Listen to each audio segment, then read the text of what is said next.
Cordial saludo, compañeros y tutor. Mi nombre es Jessica Lorena González Martínez y el día de hoy les vengo a presentar la actividad 1, titulada Comprensión del proceso de la investigación científica. Bueno, primero, para poder entender este proceso, debemos comprender que un proyecto es un conjunto de actividades que están interrelacionadas y organizadas.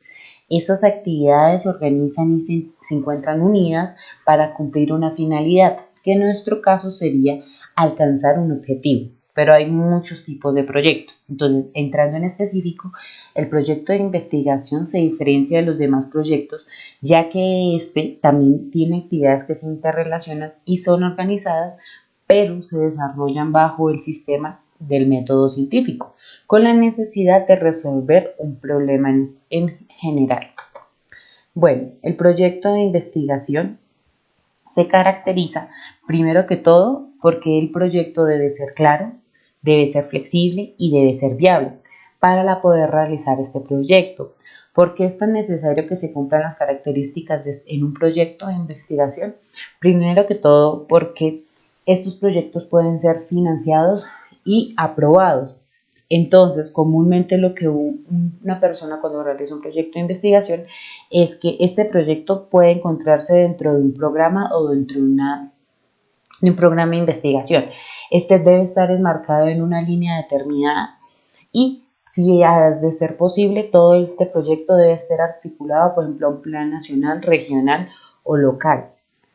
Bueno, no hay una única forma para hacer un proyecto de investigación, hay diferentes formas, todo va a depender primero que todo del estilo del investigador, del formato en que éste está llenando su proyecto de investigación y los requisitos que le aplica si en alguna convocatoria él participa.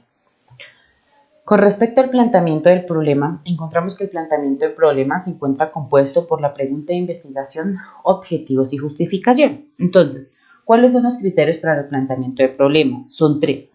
Primero, que el planteamiento del problema debe relacionar entre dos o más variables.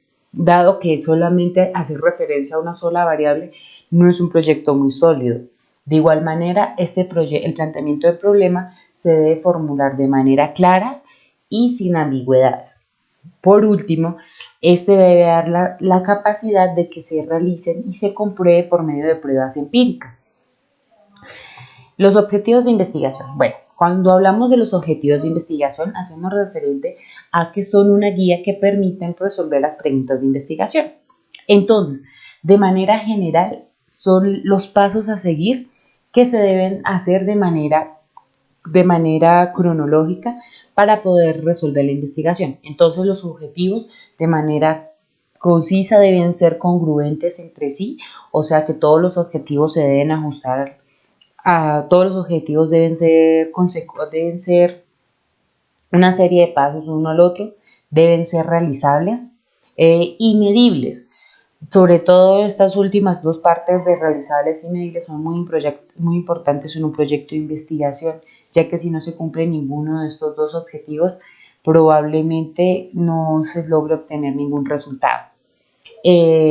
Los objetivos están compuestos de manera general por un objetivo único general y por tres objetivos de investigación. Los objetivos de investigación se pueden ordenar de forma por importancia, por lógico o por temporal y deben responder las preguntas quién, qué, cuándo y dónde. Los objetivos de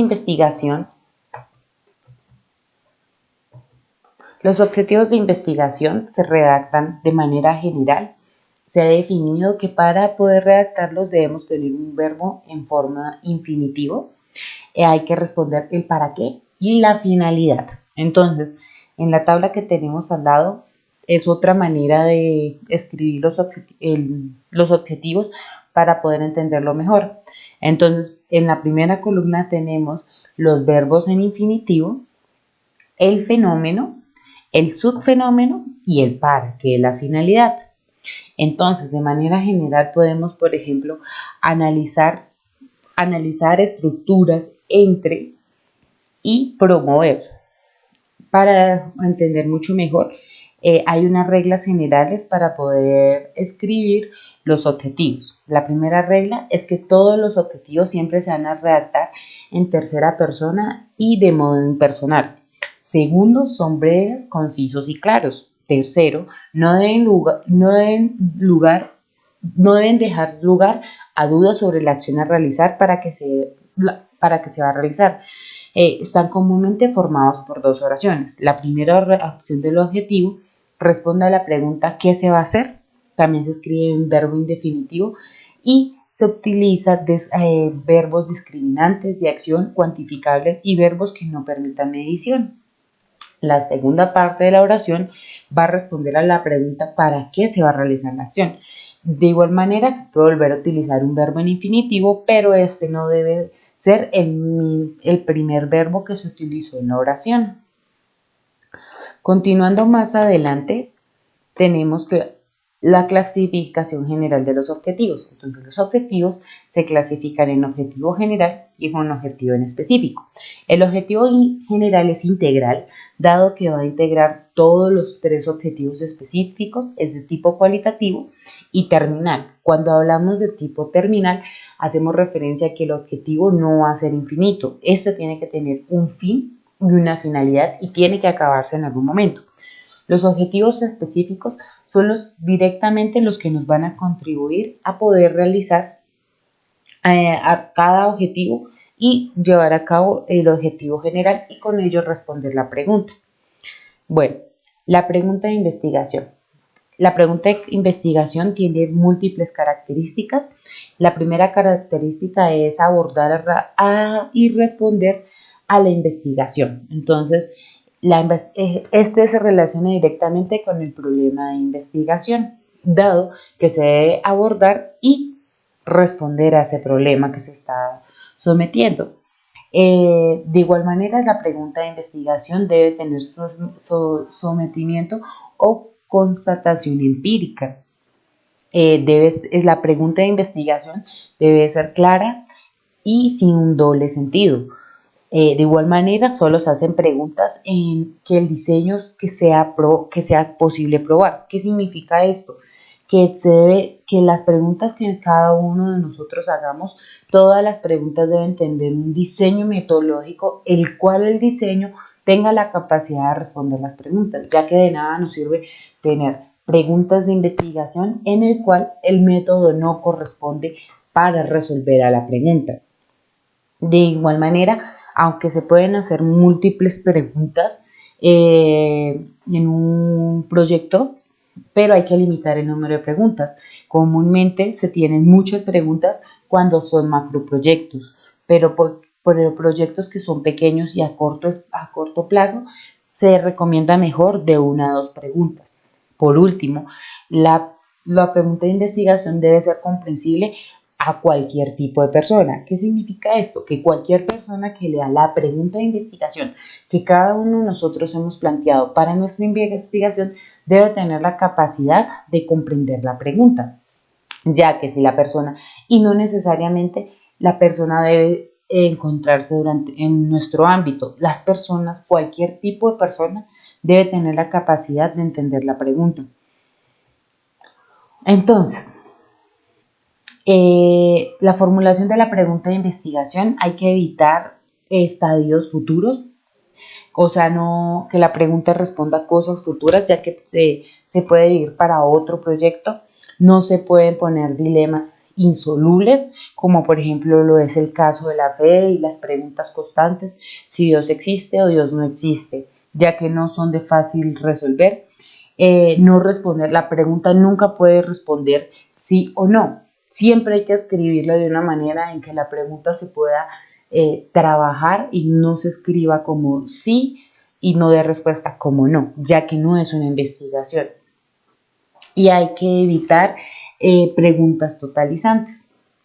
Bueno, ¿cómo vamos a redactar una pregunta de investigación? De manera general, las preguntas de investigación comienzan con un adjetivo de pregunta.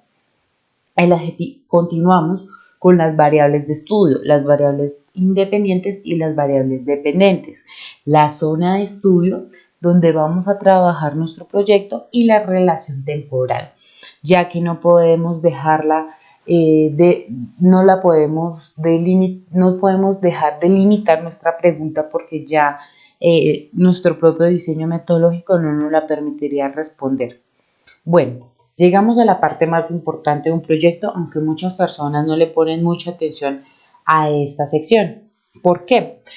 La justificación es el que permite que si nosotros deseamos una aprobación o deseamos una financiación del proyecto, este es el que le da cuerpo a todo el proyecto. Entonces, ¿por qué? Vamos a informar todo el propósito que tiene la investigación, como las razones que motivan el estudio, por qué es conveniente la investigación, cuáles son los beneficiarios. Aquí es donde nosotros vamos a abordar al lector por qué es importante hacer la justificación, por qué es importante hacer el proyecto de investigación y por qué es importante que ellos inviertan dinero en el proyecto que nosotros hemos realizado. Bueno, el marco teórico. Entonces, después ya de haber construido previamente toda la pregunta de investigación, los objetivos y la justificación, entramos al marco teórico. Entonces, de manera general, lo que nosotros buscamos en el marco teórico es que se analicen las teorías, se observen enfoques teóricos, investigativos y hacer caso a los antecedentes para mirar cómo ya han realizado el proyecto. Entonces, de manera general, las características de un marco teórico es que este debe ampliar el horizonte de estudio y guía al investigador para centrar el problema. De igual manera, va a orientar sobre cómo llevar a cabo el estudio. Entonces, por ejemplo, en el caso de los antecedentes, cuando nosotros leemos trabajos previos o lo que se llama el estudio del arte, vamos a saber cómo ya se realizaron. Entonces, ese estudio nos va a ayudar a saber cómo podemos nosotros realizar la investigación. También ayuda a prevenir errores que se hayan cometido, ya que cuando uno lee proyectos puede detectar algunos errores y se puede dar cuenta uno donde no los puede cometer. Inspira nuevas ideas y nuevas líneas y nuevas áreas. De igual manera, es un marco de referencia para interpretar el estudio. Y por último, y una de las cosas más importantes es que este marco de referencia en esta sección de interpretar nos va a ayudar mucho más adelante cuando tengamos los resultados, comprender nuestros resultados. Por último, tenemos que este marco de referencia es el que nos va a ayudar a establecer nuestra hipótesis. Entonces, ¿qué es nuestra hipótesis? Nuestra hipótesis es una respuesta tentativa a la investigación. De manera expresa va a dar la relación que existe entre dos o más variables. Esta se formula de manera de proposición, o sea, no vamos a formularla ni en forma de pregunta ni en forma de objetivo, sino como afirmación. La hipótesis que nosotros planteamos es una respuesta a la pregunta, pero no significa que esta hipótesis necesariamente tenga que ser verdadera o tenga que ser falsa al momento de nosotros realizar el estudio, ya que al final se comprueba si estábamos en lo cierto o no. De igual manera, la hipótesis, como es una afirmación que nosotros no hemos comprobado, nosotros no podemos basarnos en hacer la hipótesis en estadísticas porque esto ya sería realmente una afirmación y no una hipótesis. En este momento tenemos que tener muy claro que la pregunta de investigación, la hipótesis y los objetivos se encuentran íntimamente ligados, incluso la metodología, ya que si nosotros tenemos una pregunta de investigación clara y la hipótesis con la que nosotros vamos a trabajar, a partir de ahí tenemos los objetivos. Entonces, con los objetivos claros que resuelvan la pregunta, ya necesitamos una metodología que nos resuelva los objetivos y siempre vamos a jugar en esa búsqueda de que la pregunta y la hipótesis y los objetivos siempre coincidan. Por último, una parte también muy importante es la metodología. Entonces vamos a mirar la metodología que se debe utilizar para que cada objetivo responda a la pregunta de investigación. Entonces, lo primero que debemos hacer es mirar el nivel de investigación, si es de tipo exploratoria, descriptiva o explicativa.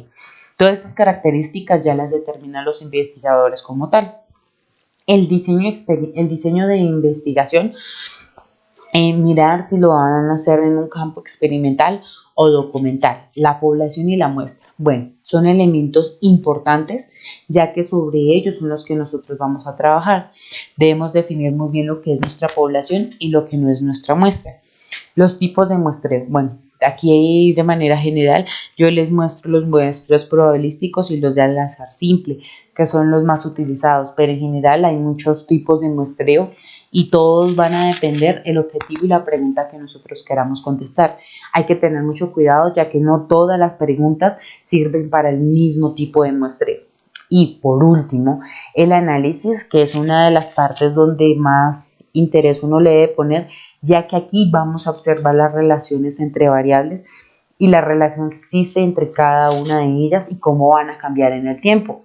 Comúnmente se utiliza estadística paramétrica y no paramétrica. Bueno, compañeros, ya por último les presento la bibliografía que utilicé para poder desarrollar esta parte del trabajo. Muchas gracias por haberme prestado atención. Hasta luego.